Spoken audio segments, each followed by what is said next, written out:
नमस्कार मित्रांनो.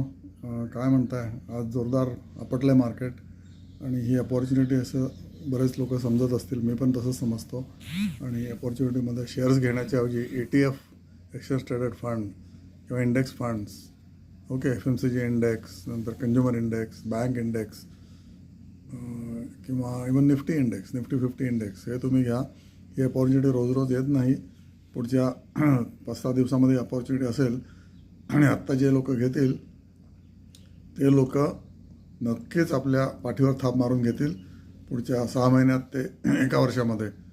ओके, सगळं जग आत्ता जगबुडी झाल्यासारखंच वागतं आहे. म्हणजे सगळे स्टॉक मार्केट्स पण ना पॉलिटिकल लोकांना संदेश देत असतं की हे असं असं करा, नाही तर असं असं होईल. आणि नेहमी एक्सेसेसच असतात. तर आजसुद्धा मार्केटमध्ये एक्सेसेस झालेले आहेत.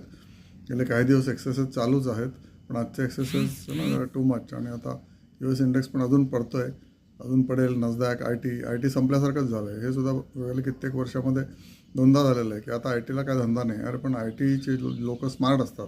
आय टी कंपन्या तंगड्यात तंगडं घालून ठेवलेलं असतं, त्यामुळे त्यांना पुढची ऑर्डर देण्याशिवाय पर्याय नसतो, राईट.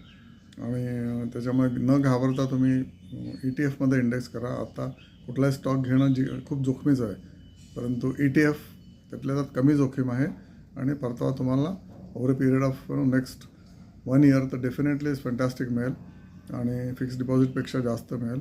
आपलं टार्गेट काय आहे? फिक्स्ड डिपॉझिटपेक्षा जास्त रिटर्न मिळालं पाहिजे, कारण इन्फ्लेशन बीट करायचं आहे म्हणून, राईट. आणि मोदी पण काय स्वस्त बसलेलं नाही आहेत.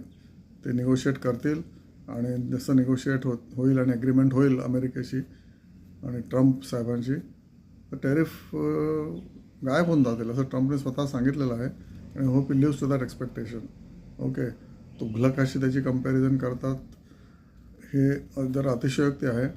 ट्रम्प पण हुशार आहे. ट्रम्पनी ज्या अमेरिकन लोकांना घाणघाण सवयी लागल्या त्या कन्झम्शन, यूज अँड थ्रो, तर त्यांना तर शिस्तीत राहायला तो ॲडवाईस करतो आहे. आणि जे लोकांना पसंत नाही आहे शिस्तीत राहणं, कारण गेले 30-40 वर्ष त्यांना शिस्त कोणी दाखवलीच नाही, तर आता ट्रम्प दाखवतो आहे की स्टे विदिन युअर मीन्स आणि आपल्या देशावरचं कर्ज कमी करूया.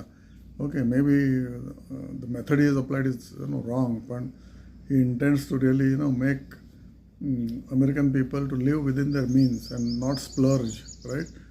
Americans can never be frugal like Indians, but their splurging should reduce. आणि त्याच्यामुळे क्लायमेट चेंजला पण उपयोग होईल आणि सगळ्यांनाच उपयोग होईल. स्पेशली अमेरिकन लोकांचं कर्ज कमी होऊ शकतं.